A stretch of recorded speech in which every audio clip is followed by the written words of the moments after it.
리수빈 실종과 회산 차해석장 오솔길의 흔적.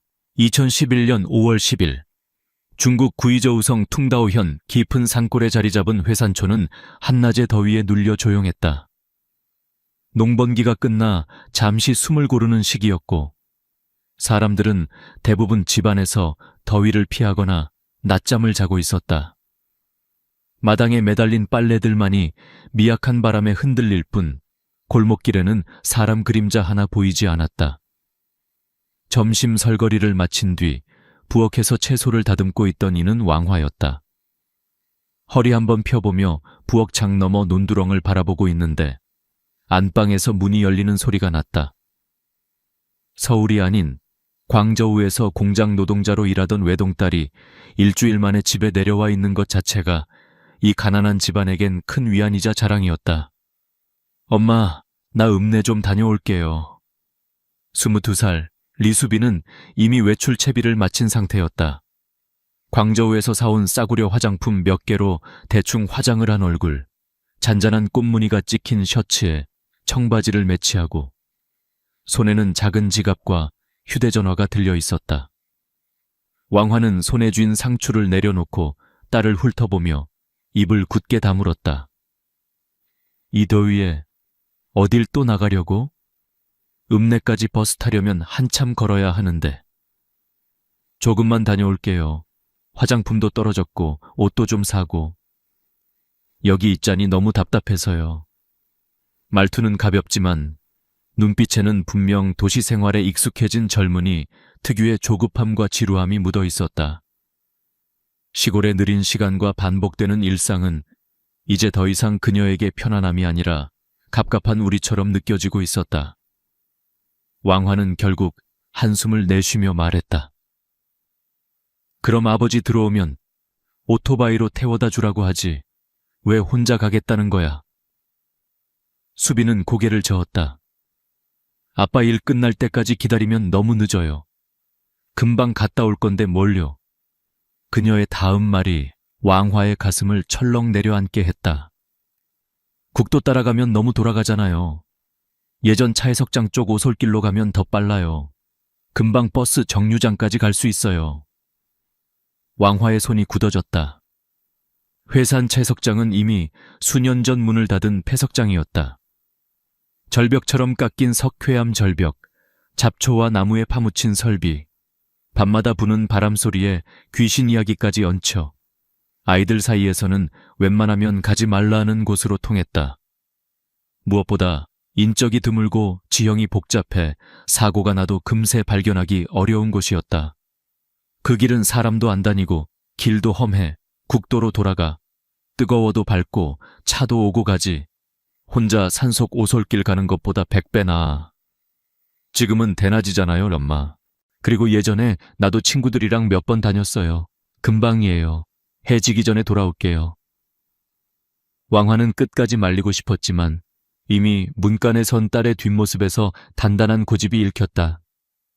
도시 생활을 경험한 이후 딸은 더 이상 어릴 적처럼 부모의 말을 그대로 따르지 않았다. 밥은 먹고 가? 아까 먹었잖아요. 엄마, 나 늦게 돌아오기 전에 반찬이나 많이 해놔요.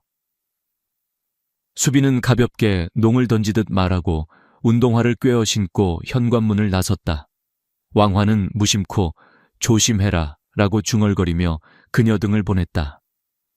집 앞 좁은 흙길을 따라 걸어나가는 딸의 뒷모습은 버드나무와 집들 사이에 금세 가려졌다. 마지막으로 보이는 것은 마을 입구 큰 회나무를 지나며 살짝 고개를 돌린 옆모습뿐이었다. 그때 왕화의 가슴 깊은 곳에서 설명하기 힘든 불길함이 스멀스멀 올라왔다. 괜히 채석장 길로 간다고 고집을... 하지만 다시 불러 세우기엔 이미 늦었다. 그저 어차피 대낮인데 금방 돌아오겠지라는 생각으로 그녀는 다시 부엌으로 돌아가 칼을 집어들었다. 시간은 느리게, 그러나 냉정하게 흘러갔다. 해가 조금씩 서쪽으로 기울고 부엌 창문으로 들어오는 햇살이 점점 붉어질 때까지도 왕화는 딸이 돌아와 엄마, 나 왔어 하고 문을 여는 소리를 기다렸다. 그러나 대답 대신 돌아온 것은 불 안 켠 채 어두워지기 시작하는 안방과 점점 강해져가는 귀뚜라미 소리뿐이었다. 해가 산 너머로 넘어갈 즈음 논에서 일을 마치고 남편 이민이 집으로 돌아왔다. 흙먼지가 묻은 바지와 구부정한 허리, 땀 냄새가 배어있는 그의 일상적인 모습은 그날따라 유난히 피곤해 보였다. 우물가에서 얼굴을 씻고 부엌으로 들어온 그는 상위 접시들을 보고 물었다. 수빈이는 오늘 저녁 같이 먹는다고 하지 않았어. 그제야 왕화는 제대로 말을 꺼냈다. 점심 먹고 읍내 간다고 나갔어. 옷 좀 사고 화장품도 사야 한대. 읍내? 이민은 눈썹을 찌푸렸다. 그럼 내가 들어올 때까지 기다리지. 몇 시에 나갔어? 아마 3시쯤. 국도로 간 것도 아니고 채석장 쪽 오솔길로 가겠다고. 뭐라고? 이민의 표정이 굳었다. 그는 벽에 구아린 낡은 시계를 바라보았다. 시계바늘은 어느새 저녁 7시를 가리키고 있었다. 읍내에서 돌아오는 마지막 버스는 보통 6시 조금 넘어 마을 입구를 지난다. 아무리 늦어도 7시가 넘도록 집에 도착하지 못할 이유는 없었다. 버스 못 탔으면 최소한 전화라도 했어야지. 이민은 급히 주머니에서 휴대전화를 꺼내 딸의 번호를 눌렀다. 몇 번의 신호음 끝에 차가운 자동 안내음이 흘러나왔다. 걸려온 번호는 전원이 꺼져 있거나 통화가 불가능한 상태입니다. 그는 믿기지 않는다는 듯 다시 한번 또 한 번 전화를 걸어봤다. 그러나 돌아오는 대답은 똑같았다. 옆에서 지켜보던 왕화의 얼굴이 새하얗게 질렸다. 아니, 아까까진 멀쩡했는데 설마 읍내에서 폰을 잃어버렸나? 부부는 먼저 친척집들을 찾아 나섰다.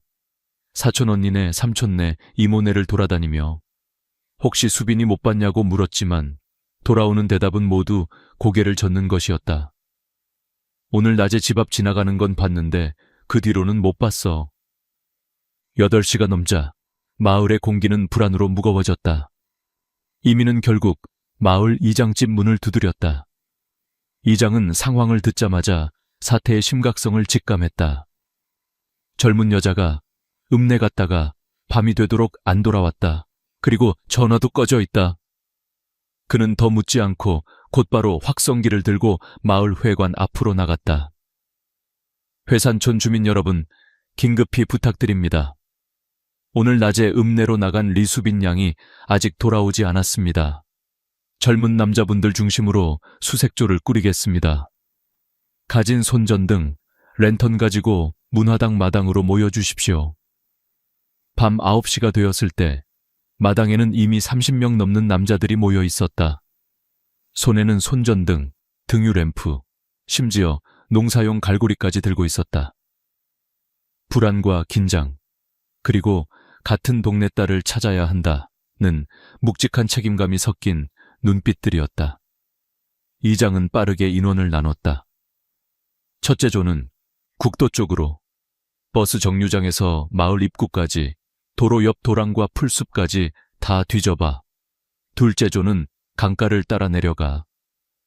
혹시라도 물가 근처에 발자국이나 떨어진 물건이 있는지 봐. 셋째 조는 마을 안 골목골목과 빈집들. 수빈이가 혹시 친구 집에 들렀다가 잔 건 아닌지 확인해. 어느 누구도 채석장 쪽을 먼저 가야 한다고 입 밖에 내지 못했다.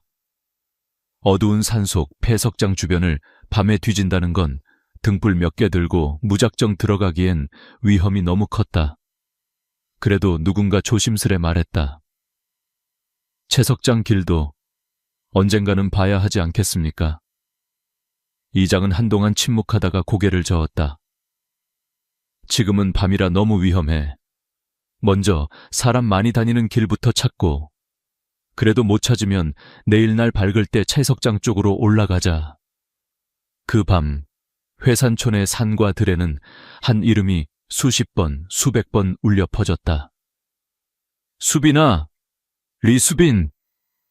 손전등 불빛이 풀숲과 도랑, 논두렁을 훑고 지나갔지만 그녀의 흔적은 어디에서도 보이지 않았다.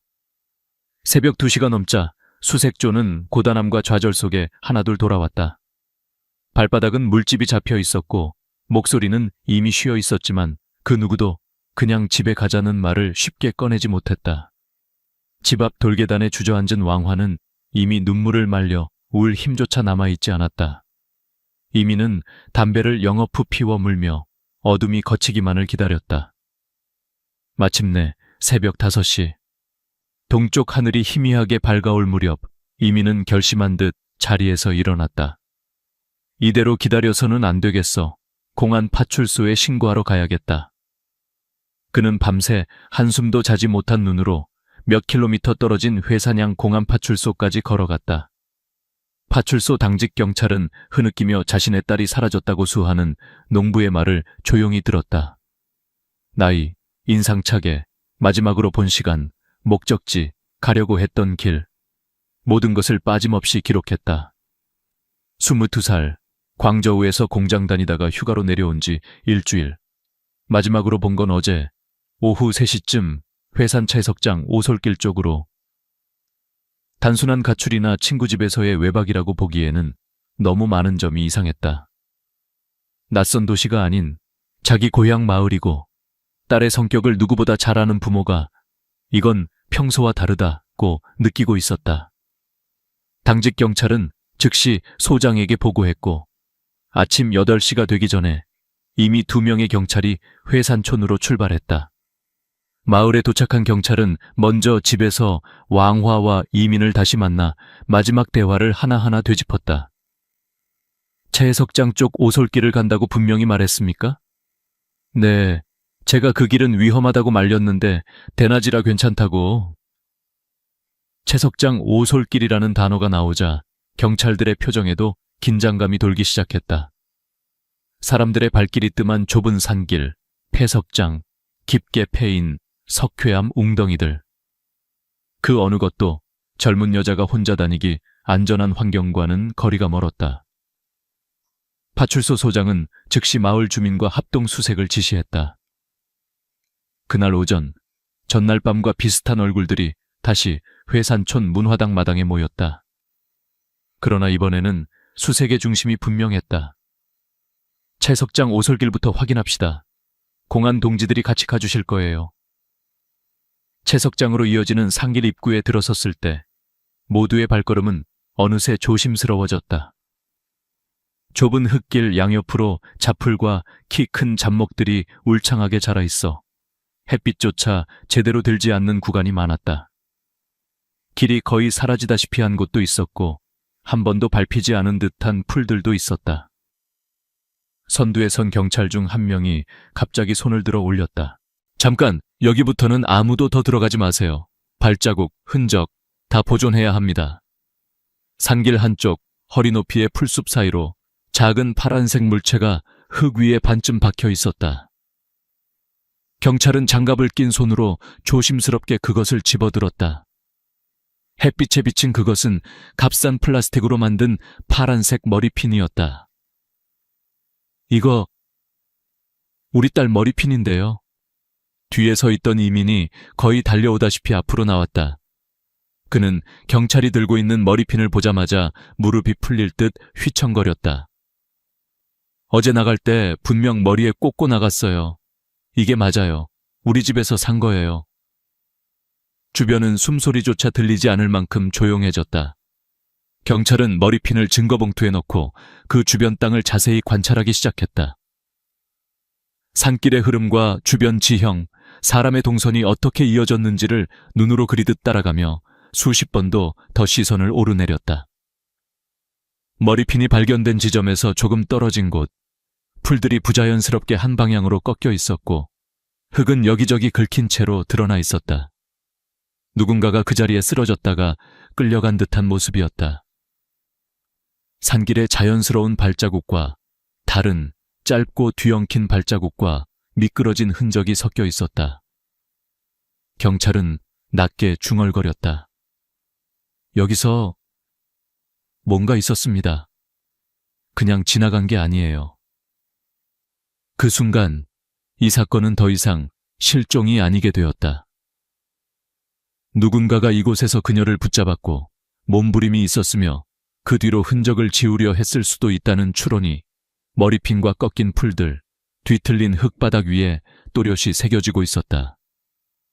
파출소 소장은 곧바로 현장을 폴리스 라인으로 둘러치게 하고 마을 사람들을 한 발짝 뒤로 물러서게 했다.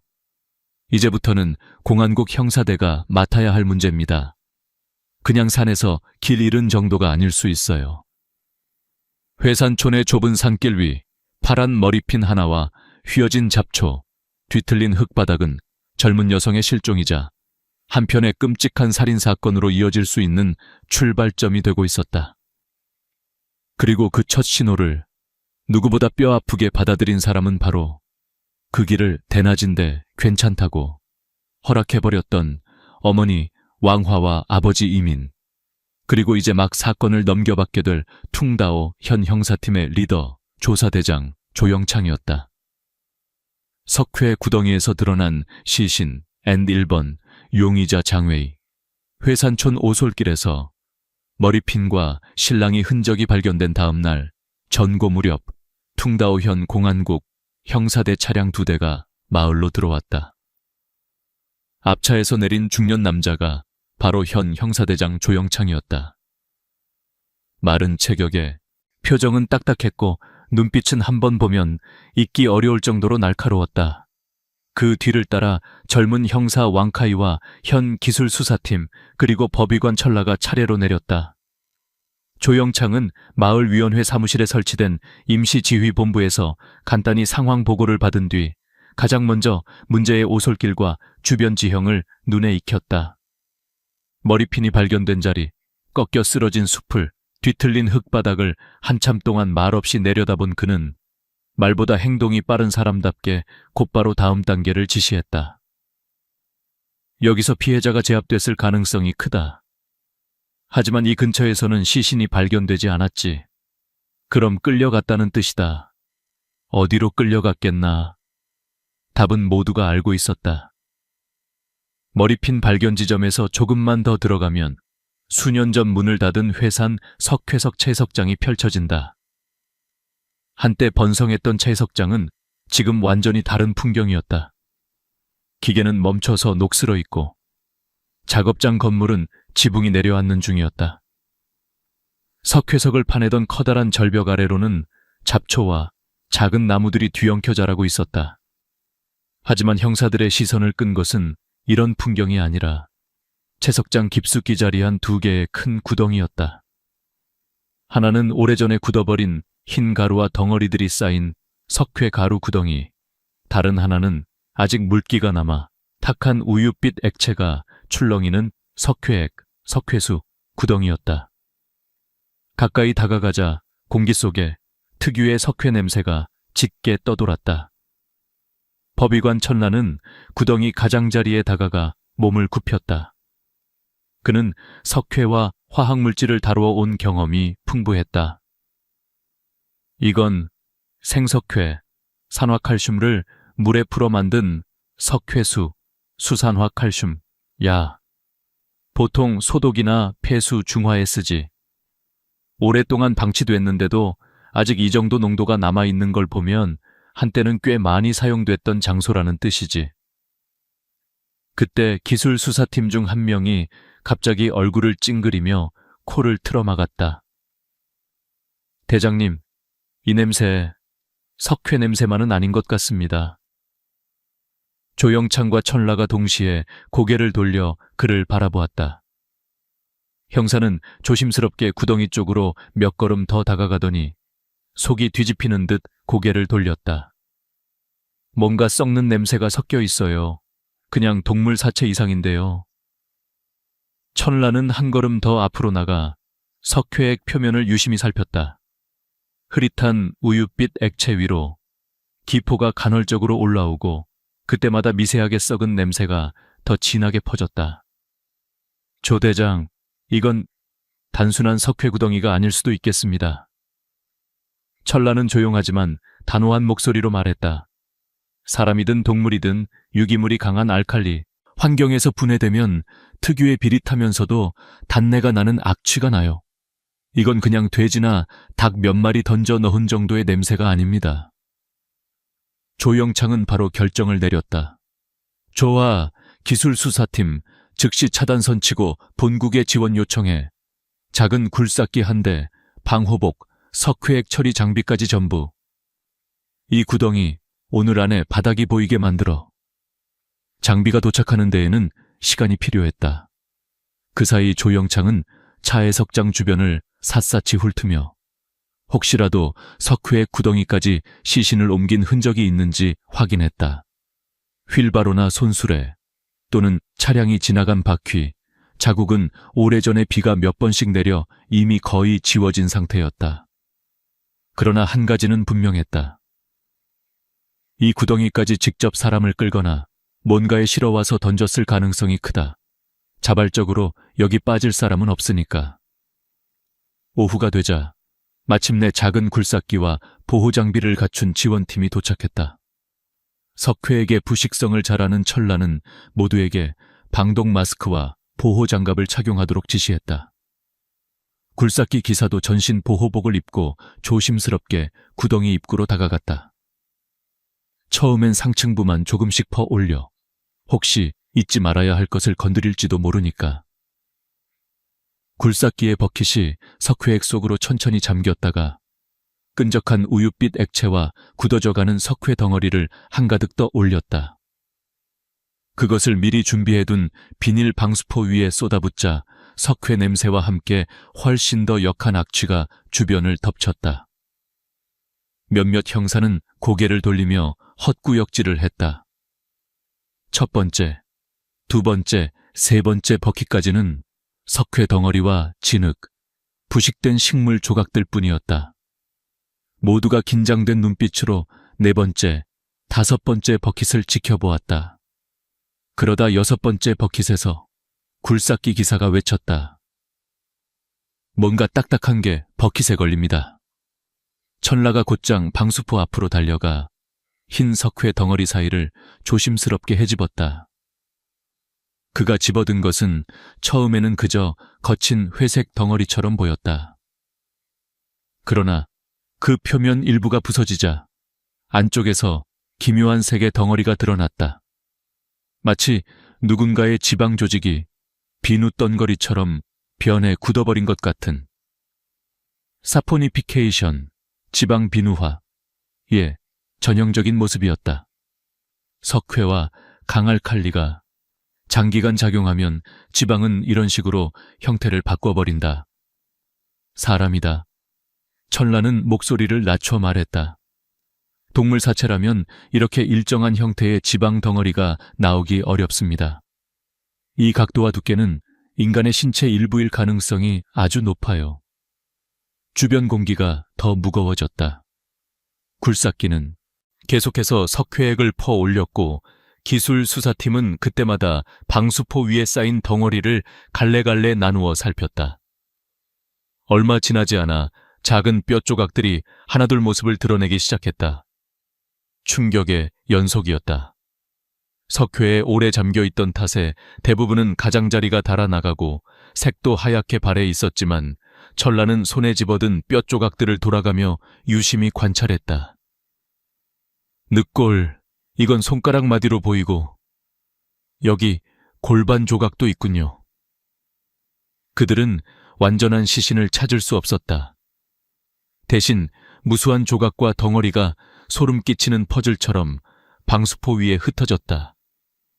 그 사이에서 천라는 어느 순간 동작을 멈추더니 또 하나의 덩어리를 들어 올렸다. 그 안에는 무언가 섬유질이 함께 뭉개져 붙어 있었다. 물에 바랜 듯 희미해졌지만 가까이서 보면 분명 작은 꽃무늬가 찍힌 옷감 조각이었다. 왕카이, 어제 가족들이 뭐라고 했지? 마지막에 입고 나간 옷. 작은 꽃무늬가 박힌 얇은 셔츠라고 했습니다. 파스텔톤 배경에.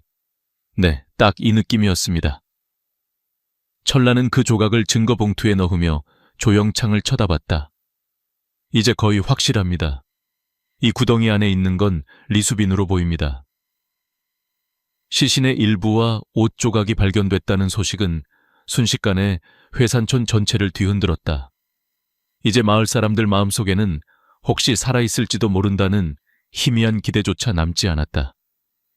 대신 누가 이런 짓을 했냐? 는 분노와 공포가 나란히 자리 잡았다. 조영창은 감정에 휘둘리지 않았다. 그는 마을 회관에 임시조사실을 차리고 하루 종일 주민들을 차례로 불러 이야기를 들었다. 그들은 피해자와 안면이 있었는지, 사건 당일 무슨 일을 하고 있었는지, 혹시 수상한 사람이나 차량은 없었는지 등 여러 질문을 받았다. 처음 몇 시간 동안은 아무것도 못 봤다. 그냥 평소 같았다는 답변뿐이었다. 그러나 시간이 갈수록 하나의 이름이 입안에서 입 밖으로 조금씩 흘러나오기 시작했다.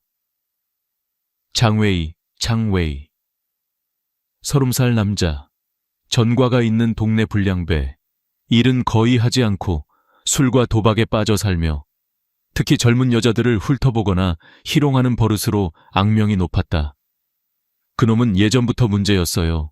술만 취했다 하면 여자들 붙잡고 헛소리나 하고, 수빈이도 예전에 한번 길에서 시비 붙었다는 말이 돌았었죠. 가장 결정적인 증언은 오솔길 입구 근처에 사는 장씨 할머니에게서 나왔다. 난간에 기대앉아 하루 대부분을 밖을 내다보며 시간을 보내던 그녀는 사건 당일도 마당에서 채소를 다듬고 있었다. 그날 오후였지. 햇빛이 아직 쨍할 때야. 수빈이가 꽃무늬 셔츠 입고 오솔길 쪽으로 걸어가는 걸 봤어. 그 애는 얼굴이 하얗고 예뻐서 멀리서 봐도 알아보거든. 그녀는 잠시 숨을 골랐다가 목소리를 낮추었다. 근데 그 애만 본 게 아니야. 그 근처 회나무 뒤에 장웨이가 서 있었어. 비틀거리면서 그 애를 빤히 보고 있더군. 왕카이는 그 말을 듣는 순간 등줄기를 스치는 싸늘한 기운을 느꼈다. 할머니, 확실히 장웨이였습니까? 그놈 걷는 것만 봐도 알지. 한쪽 다리를 약간 절뚝거리는 버릇이 있잖아. 그리고 그렇게 음흉하게 여자를 쳐다보는 사람, 마을에 딱 그놈 한 명뿐이야. 장웨이가 수빈을 바라보고 서 있다가 그녀가 오솔길로 접어들자 조금 뒤를 따라 산 쪽으로 사라졌다는 것이 할머니의 증언이었다. 그 시각, 다른 사람들은 장웨이가 어디에 있었는지 기억하지 못했다. 술에 취해 있었을 것이라는 막연한 추측만 있었을 뿐이다. 증언을 종합한 조영창은 결론을 내렸다. 먼저 장웨이를 데려온다. 억울하면 조사 과정에서 증명하면 된다.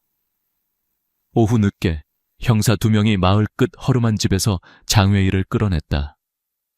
그는 전날 밤에 마신 술이 덜 깬 듯 눈이 충혈되어 있었고 옷에서는 냄새가 진동했다. 조사실 의자에 앉자마자 그는 눈을 동그랗게 뜨고 주변을 훑어보며 불안한 기색을 감추지 못했다. 2011년 5월 10일 오후 너 뭐 했는지부터 말해봐라. 조영창의 목소리는 감정이 실리지 않은 건조한 어조였다. 나 집에 있었어요. 낮에는 거의 밖에 안 나가요. 더운데 어디를 나가요? 집에서 뭐 했는데? 잤어요. 낮잠요. 조영창은 왕카이에게 눈짓했다. 왕카이가 서류를 넘기며 말했다. 오솔길 입구 근처에 사는 할머니가 오후 3시쯤 널 봤다고 한다. 회나무 뒤에 서서 리수빈을 보고 있었다고. 장웨이의 얼굴이 순식간에 굳었다. 나 그냥 잠깐 서 있었을 뿐이에요. 그냥 본 거예요. 그게 죄예요? 그의 눈동자는 계속 좌우로 흔들렸다. 조영창은 그 흔들림을 놓치지 않았다. 본 것까진 좋다. 그 다음은 수빈이가 산 쪽으로 들어간 뒤 넌 어디로 갔어? 저도 그냥 마을로 돌아왔어요. 그 길로 안 갔어요. 몇 시에? 잘 기억 안 나요. 한 30분, 1시간 그냥 바로 내려왔어요. 조영창은 일부러 질문을 바꾸지 않고 시간을 여러 번 반복해서 물었다. 매번 대답은 조금씩 달라졌다. 3시 반쯤, 4시쯤. 사실은 4시 넘어서였던 것 같다. 반면 장웨이가 이후 갔다고 주장한 마을 입구의 마씨 잡화점 주인은 분명하게 기억하고 있었다. 그날? 기억나죠? 저녁 준비하려고 물건 정리하는데 그놈이 술 사러 왔어요. 5시쯤이었어요. 해가 좀 기울 때. 그 전에 와서 술을 사간 적은 없습니까? 아니요. 그날은 오후 늦게 딱 한 번 왔어요. 땀에 절어 얼굴이 하얗게 질려 있던데 술 2사발 들이키고 오늘 한 년 하나 잘 혼내줬다고 헛소리 하더니 그 자리에서 뻗어잤죠. 이 진술은 장웨이가 말한 시간과 1시간 이상 차이가 났다. 오후 3시 9시 사이 장웨이의 행적은 온통 구멍투성이었다. 게다가 그는 분명히 리수빈을 향해 성적인 희롱을 했던 전력이 있다는 소문도 있는 상태였다. 수사가 더 진행되면서 기술수사팀은 장웨이의 허름한 집을 수색했다. 방 안은 술병과 쓰레기로 가득했고 옷들은 먼지가 쌓인 채 구석에 뭉쳐 있었다. 그중 하나, 검은색 셔츠가 형사의 눈에 밟혔다. 값싼 합성 섬유로 만든 그 셔츠의 단추 부분에는 하나가 통째로 떨어져 나간 자리가 있었다. 대장님, 여기 단추 하나가 비어 있습니다. 같은 시각, 차석장 석회수 구덩이에서 검은색 셔츠 단추 하나가 건져져 있었다. 기술수사팀장은 두 물건을 나란히 놓고 비교했다. 단추의 재질, 크기, 4개 구멍의 간격, 외곽의 미세한 흠집까지 거의 일치했다. 신발 사이즈보다도 구체적인 하나의 물리 증거가 이제 리수빈, 장웨이, 석회 구덩이를 곧바로 연결하는 화살표가 되어버린 것이다. 보름째 이어지는 실종 수색의 막막함 속에서 마을 사람들은 누군가를 이놈이다 라고 지목하고 싶어 했다. 장웨이는 그에 딱 맞는 인물이었고 석회수 구덩이에서 올라온 단추는 그 갈증에 불을 붙이는 증거 같아 보였다. 원래부터 그럴 놈이었지. 전에 내 조카도 그놈한테 치마 잡아당긴 적이 있어. 조영창 역시 형사로서 여러 번 가장 나쁜 놈이 가장 먼저 의심되는 법이라는 경험을 한 인물이었다. 사건 초기 그 또한 장웨이를 강하게 의심했다. 머리핀과 석회 구덩이, 실랑이 흔적, 사라진 피해자, 그리고 검은 셔츠 단추까지. 표면적으로만 보자면 회산 차석장의 석회수 구덩이는 이미 장웨이가 저지른 성폭행 후 살인, 석회수의 시신 유기 사건 으로 기록해도 이상하지 않을 만큼 완성도가 높았다. 기술수사팀은 장웨이의 집에서 옷더미 사이에 숨겨져 있던 작은 나무 상자 하나도 발견했다. 그 안에는 출처가 불분명한 여러 벌의 여성 속옷이 구겨진 채 들어있었다. 변태적 성향, 여성을 대상으로 한 물건 집착, 술과 폭력. 이 모든 요소는 성폭행 살인범이라는 꼬리표와 너무 잘 맞아떨어졌다. 마을 사람들 대부분은 속으로 이렇게 생각했다. 역시 그놈이었구나. 그 정도 할 줄 아는 놈이지. 그러나 조영창의 머릿속에는 작은 가시가 하나 남아 있었다. 석회 구덩이에서 올라온 뼈와 지방 덩어리의 상태, 그리고 법의관 천라가 중얼거렸던 한마디였다. 이 정도의 시신 훼손과 석회 이용 방식은 우연히 떠올릴 수 있는 수준이 아닙니다. 화학 반응을 조금이라도 아는 사람이 계획적으로 한 짓일 가능성이 크죠. 술과 도박에 찌든 거리낄 거 없는 즉흥적인 폭력배. 장웨이가 정말 그런 계획형 살인자일 수 있을까? 석회수 구덩이에서 드러난 시신과 검은 셔츠 단추가 한 사람을 가리키고 있음에도 불구하고 조영창은 쉽게 결론을 내리지 못했다. 회산촌 사람들과는 달리 그는 머릿속에서 되뇌고 있었다. 증거가 너무 완벽하다. 너무 모두가 원하는 방향으로만 흐르고 있다.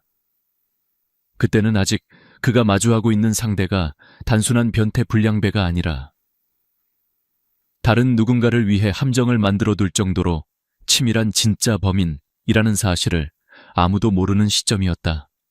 두 종류의 석회 가설 앤 멈춰버린 수사본부 회산 차해석장의 석회수 구덩이에서 뼈 조각과 지방 덩어리가 수거된 지 며칠 뒤 퉁다오현 공안국 법의실은 그 어느 때보다도 정적에 휩싸여 있었다. 스테인리스 해부대 위에는 석회에 절여지다시피 한 조직 샘플들이 줄지어 놓여 있었고, 그 옆에는 현장에서 가져온 뼈 조각, 옷감 조각, 머리카락이 각각의 증거 봉투에 담겨 번호가 매겨져 있었다. 법의관 천라는 흰 가운 위에 추가로 방호 앞치마를 걸치고 현미경에 샘플을 올렸다 내렸다를 반복하고 있었다. 일반적인 부검과 달리 이번에는 완전한 시신이 없었다. 그는 뭉개진 퍼즐 조각들만으로 죽음의 과정을 되짚어야 했다. 조 대장, 여기 잠깐 보시죠.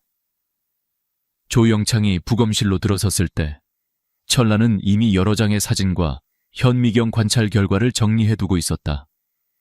벽 한쪽에는 석회 구덩이에서 건져 올린 지방 덩어리와 뼈 조각의 사진이 확대되어 붙어 있었다. 천라는 2개의 스테인리스 쟁반을 가리켰다.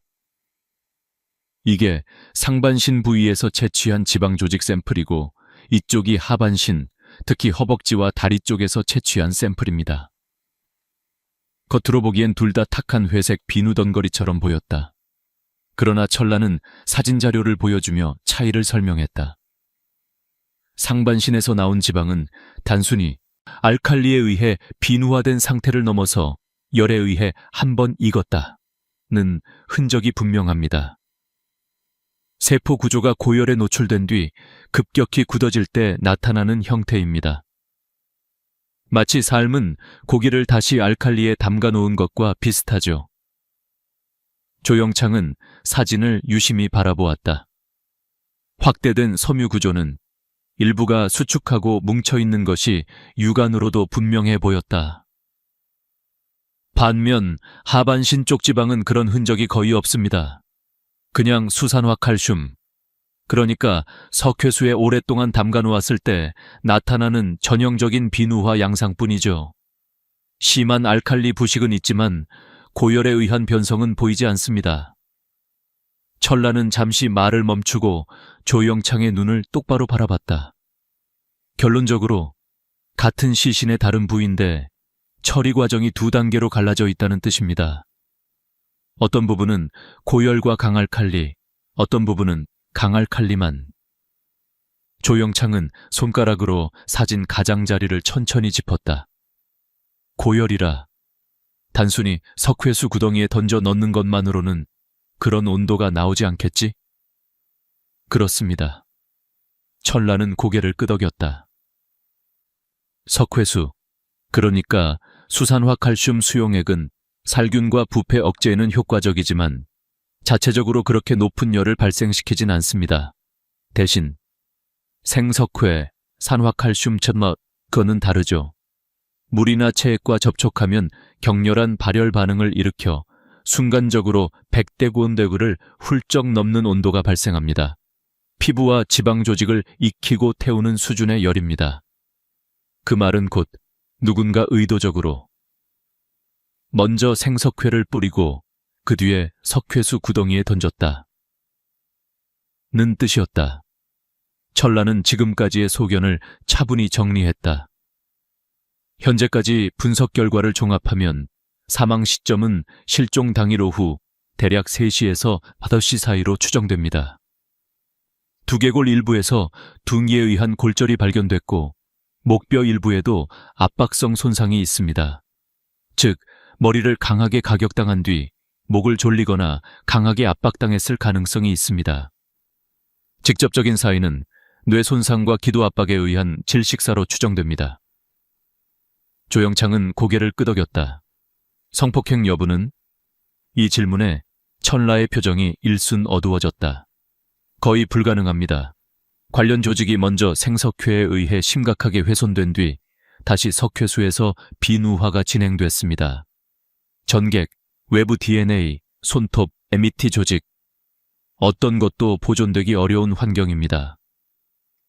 범인은 자신의 행위를 입증할 생체 증거를 의도적으로 지워버렸습니다. 그 말은 곧 범인이 석회의 성질을 꽤 잘 이해하고 있었음을 뜻했다. 그냥 시체를 숨기려고 석회 구덩이에 던졌다.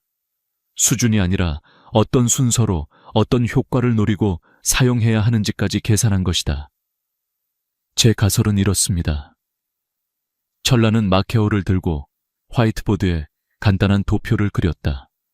다른 장소, 창고나 작업장에서 둔기에 맞고 목이 졸려 사망 또는 사망 직전 상태에 이른 피해자를 오솔길 또는 그 인근 은폐된 지점으로 옮겨놓고 준비해온 생석회, 산화칼슘을 시신 상반신, 특히 얼굴과 손, 하반신 중요 부위에 집중적으로 뿌린 뒤 발열 반응이 일어나 조직이 심하게 훼손될 때까지 방치하고 이후 다시 시신과 주변 토사를 함께 수레나 다른 수단에 실어 채석장 내부의 석회수 구덩이에 통째로 붓는다.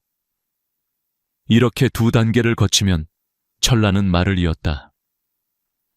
첫 번째 생석회 단계에서 얼굴과 손, 성적 증거가 거의 사라지고 두 번째 석회수 단계에서 장기간 비누화가 진행되면서 뼈와 옷감조차 대부분 손상됩니다. 그럼 우리가 지금 보는 것처럼 누구인지 겨우겨우 유추할 정도의 잔해만 남는 거죠. 조영창은 한동안 말이 없었다. 이건 순간적인 충동으로 사람을 죽이고 우물이나 도랑에 던져버리는 수준의 범행이 아니었다. 즉 범인은 생석회와 소석회의 차이를 알고 그 반응을 이용할 만큼의 지식과 시간을 가지고 있었다는 거군. 네, 적어도 석회가 어떤 상황에서 어떻게 쓰이는지는 잘 알고 있었을 겁니다. 농사나 건설, 방역 작업과 관련된 경험이 있을 수도 있고요. 수사는 여기서 멈추지 않았다. 오솔길에서 발견된 머리핀과 실랑이 흔적 주변의 흙은 이미 채취되어 공안청의 감정실로 보내져 있었다. 처음에는 단순히 발자국이나 혈흔 확인 차원이었다.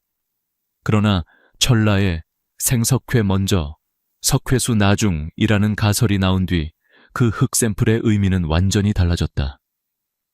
며칠 뒤 성공안청 감정관으로부터 전화가 걸려왔다. 조영창은 수화기를 잡은 채 결과를 숨죽이며 기다렸다.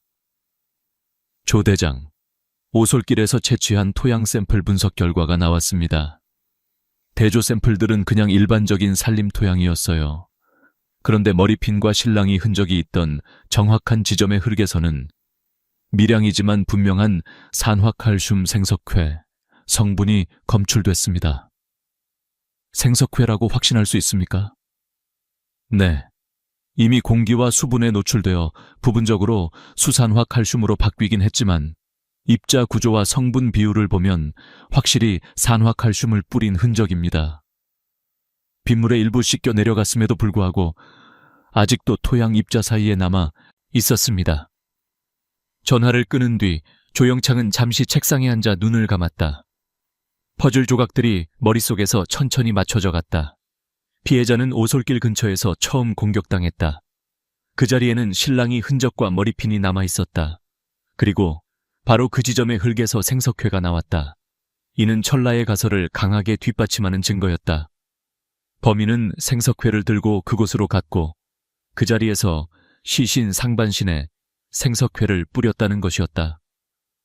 즉흥 범행이 아니라 철저히 준비된 시체 처리 계획, 이 미리 세워져 있었다는 뜻이다. 그렇다면 이 정교한 계획의 주인공은 누구인가? 조영창과 수사팀이 지금까지 붙잡아둔 1번 용의자 장외인은 과연 이런 일을 해낼 수 있는 인물인가? 조영창은 다시 한번 장외인을 신문실로 불러냈다. 이미 며칠째 구금 상태였던 장외인은 눈밑이 퀭하게 꺼져 있었고 수염도 제대로 깎지 않아 지저분한 인상이었다. 그러나 그의 두 눈에는 여전히 공포와 억울함이 뒤섞인 혼란이 자리 잡고 있었다. 이번에 조영창이 꺼낸 질문은 이전과 달랐다. 장외인, 너 예전에 건설 일이나 농업 방역 작업 같은 거 해본 적 있나? 네. 아니요. 공사판에 날품팔이 몇 번 나간 적은 있어도 제대로 배운 건 없어요. 그럼 이거 한번 써봐라. 조영창은 깨끗한 A4 용지와 볼펜을 그의 앞으로 밀어놓았다. 생석회, 생석회와 소석회, 소석회가 뭐가 다른지 네가 아는 대로 써봐. 어떻게 쓰는지, 어디에 쓰는지. 장외인은 종이를 멍하니 바라보다가 어설프게 펜을 쥐었다.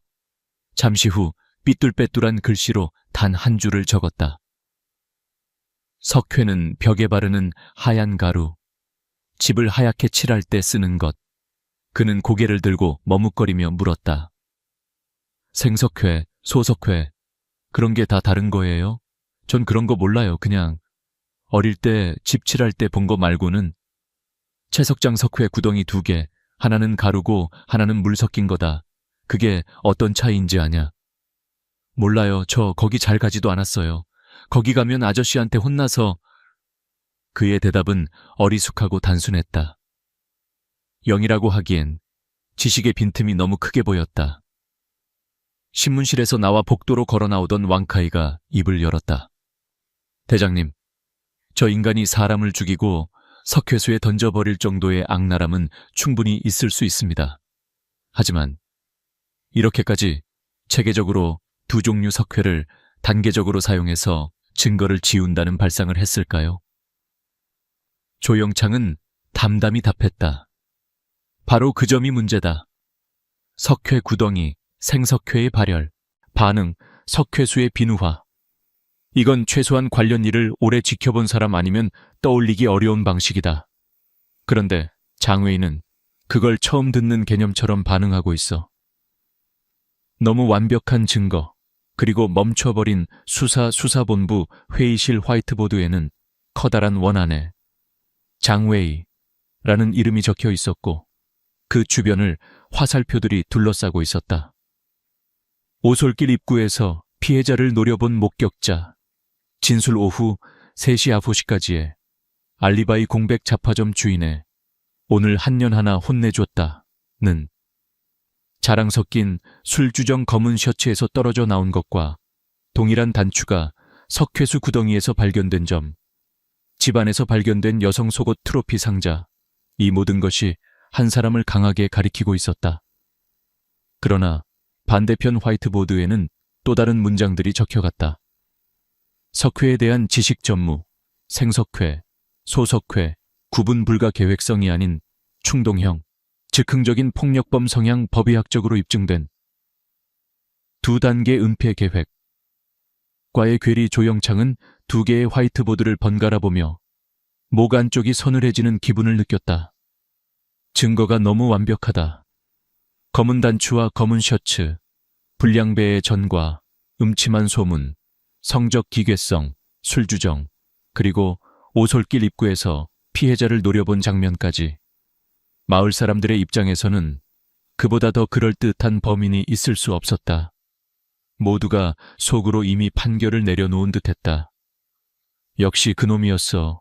언젠가는 큰일을 낼 줄 알았다. 하지만 조영창의 머릿속에는 계속 같은 문장이 떠올랐다.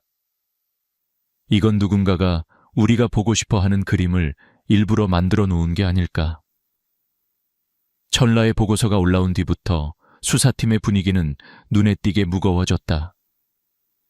장외의를 눌러서 자백을 받아내자는 의견과 아직 이른 것 같다는 의견이 팀 안에서도 부딪혔다. 대장님, 이렇게까지 증거가 모였는데도 아닐 수도 있다고 버티는 건 혹시 우리 스스로를 너무 의심하는 거 아닙니까? 그래서 더 조심해야 한다. 조영창은 단호했다. 우리가 알고 있는 사실은 누군가 생석회를 준비해 오솔길에 뿌렸고 석회수 구덩이를 2번째 단계로 사용했다는 것이다. 장외의가 진짜 범인이라면 그걸 할 수 있다는 증거가 필요하다. 지금까지 우리는 그가 그럴 법해 보인다는 점에 기대고 있을 뿐이다. 수사본부의 화살표들은 어느 순간부터 더 이상 확장되지 않았다. 장외의의 주변인 도박 상대, 술친구, 가족 모두 조사를 마쳤지만 그가 생석회를 어디서 어떻게 구해왔는지는 끝내 드러나지 않았다. 생석회를 구입한 영수증, 기록, 목격자 아무것도 없단 말이지. 왕카이가 혀를 찼다. 이 정도면 우리 쪽이 뭔가 큰 걸 놓치고 있다는 뜻일지도 모릅니다. 수사본부는 그렇게 정지된 상태에 들어갔다. 표면적으로는 모든 칼끝이 장외일을 향하고 있었지만 그 칼자루를 쥔 사람들, 특히 조영창은 자신들의 손이 어딘가 잘못된 방향으로 이끌려 가고 있는 건 아닌지 알 수 없는 찜찜함에 시달리고 있었다. 그리고 그 찜찜함의 정체가 곧 또 다른 누군가, 석회를 더 잘하는 누군가 라는 방향으로 구체화되기 시작하는 데에는 그리 오래 걸리지 않을 터였다. 생석회 흔적 앤 구매 장부가 가리킨 경비원 류빙쿤 성 엘셴 공안청 감식실에서 전화가 걸려온 건 회산 석회수 구덩이에서 조직 샘플을 수거한 지 며칠 뒤 저녁이었다. 회의실 한쪽에서 사건 기록을 훑어보던 조영창은 국선 전화가 울리자 곧장 수화기를 들었다. 퉁다오현 형사대 조영창입니다. 수화기 너머 젊은 감식관의 목소리가 들렸다. 조 대장님, 오솔길 현장 토양 분석 결과가 나와서 바로 보고 드립니다. 조영창은 의자에서 몸을 고추스며 짧게 말했다. 말해보시오. 대부분의 대조 토양 샘플은 특이사항이 없었습니다. 그런데 머리핀과 실랑이 흔적이 있던 바로 그 지점의 흙에서 미량이지만 분명한 산화칼슘, 그러니까 생석회 성분이 검출됐습니다. 조영창의 손가락이 수화기를 꽉 쥐었다. 생석회가 맞나? 그냥 석회수 흔적이 아니라? 네, 공기 중 수분과 반응해서 일부는 수산화칼슘으로 변해 있었지만 여전히 산화칼슘 특유의 성분 패턴이 남아 있습니다. 비에 어느 정도 씻겨 나갔음에도 토양 입자 사이에 분명한 흔적이 있습니다. 누군가 그 자리에 직접 생석회 가루를 뿌렸다는 것입니다. 전화를 끊은 뒤 회의실은 잠시 정적에 잠겼다. 화이트보드 위에는 오솔길 실랑이 흔적이라는 메모와 간단한 지도가 그려져 있었다. 조영창은 걸어가서 그 지점에 2번 동그라미를 그어 표시했다. 머리핀 실랑이 흔적, 그리고 생석회 가루. 이제 확실해졌다.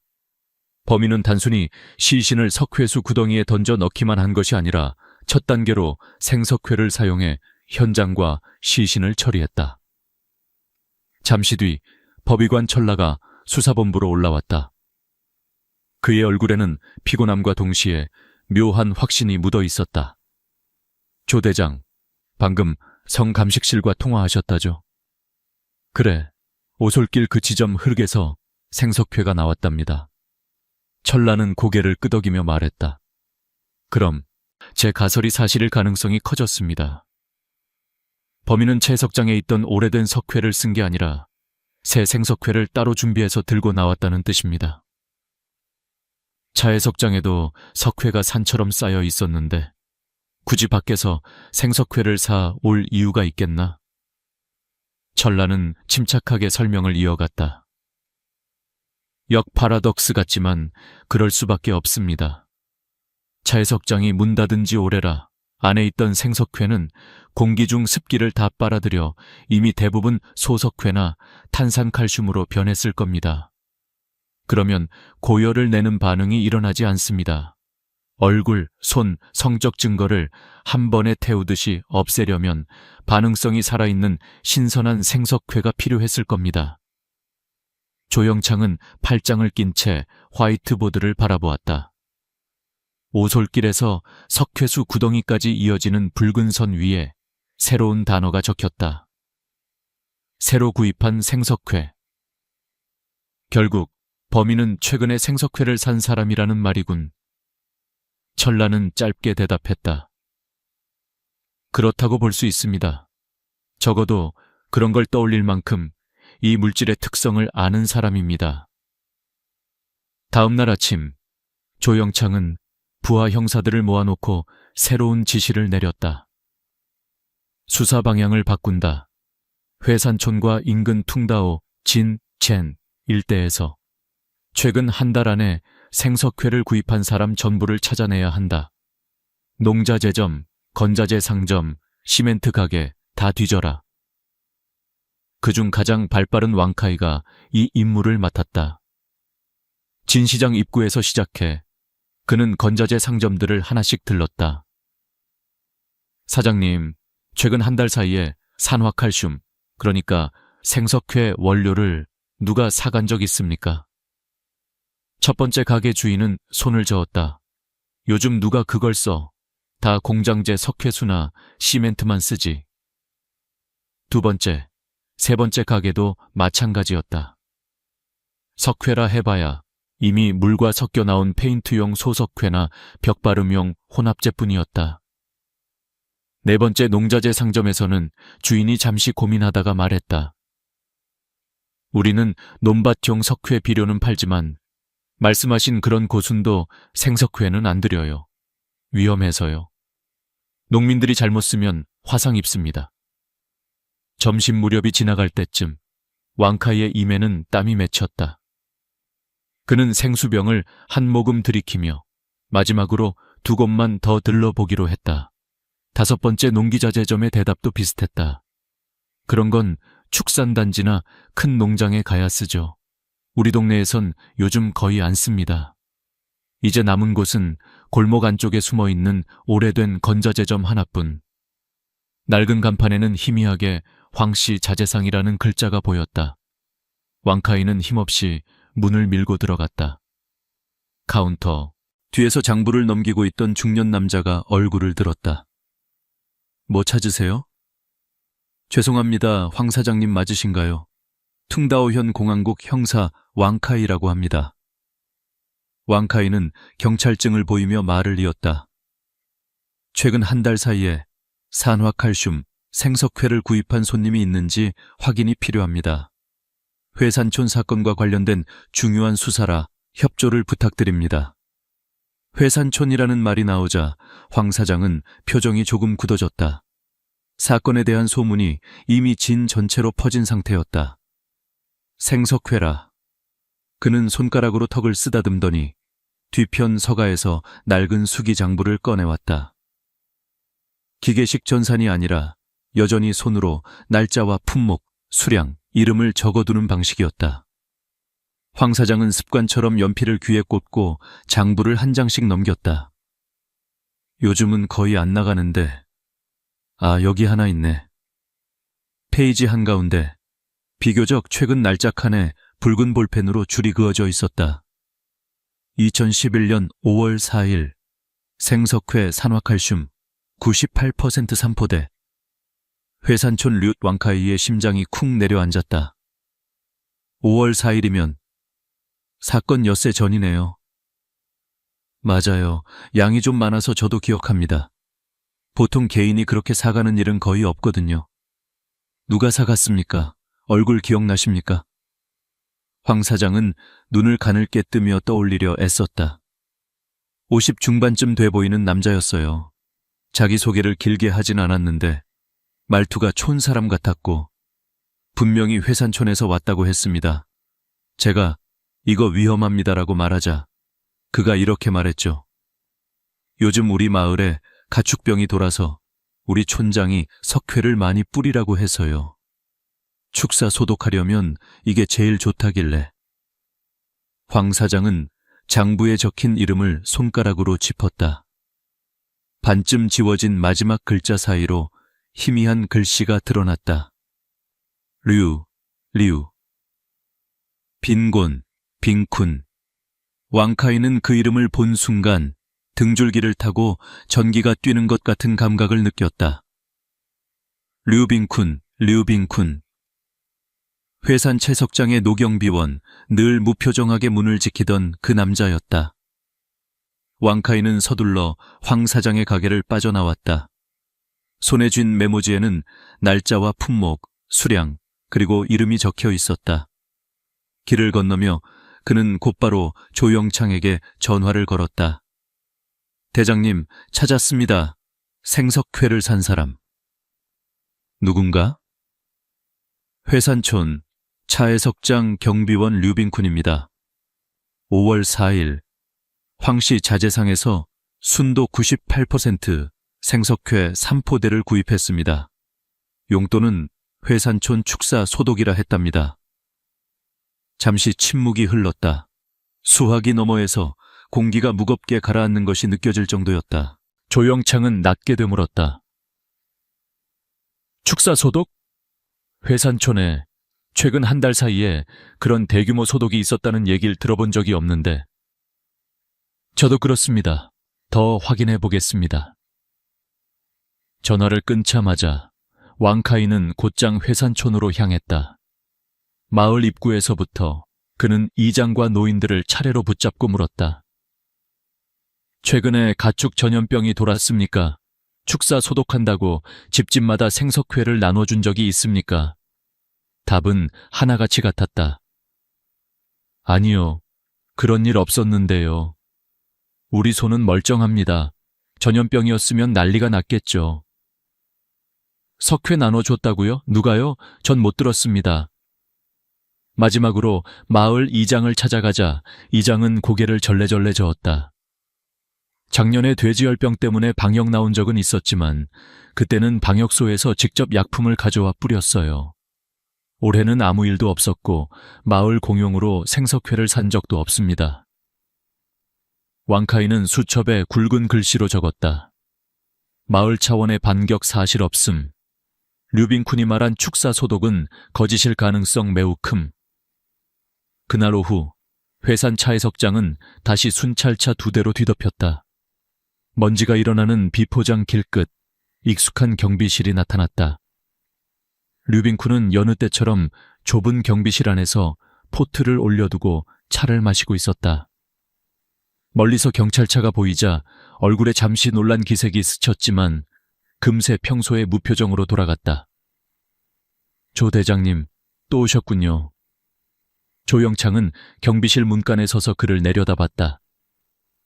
류씨, 잠깐 더 물어볼 게 있어서 왔습니다. 괜찮겠습니까? 조사라면 협조해야지요. 저는 아는 게 별로 없지만. 류빈쿤은 느릿느릿 일어나 의자를 권했다. 조영창은 자리에 앉지 않았다. 대신 경비실 좁은 공간을 천천히 한 바퀴 둘러본 뒤 곧장 본론으로 들어갔다. 5월 4일 퉁다오진의 황씨 자재상에서 생석회 3포대를 산 적이 있지요? 류빈쿤의 손이 잠시 허공에서 굳었다. 그가 들고 있던 찻잔이 살짝 떨리는 것이 눈에 보였다. 그러나 그는 이내 억지로 미소를 지으며 대답했다. 아, 그거 말씀이십니까?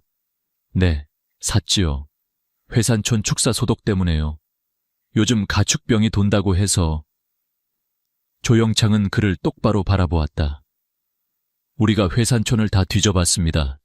가축병은 없었습니다.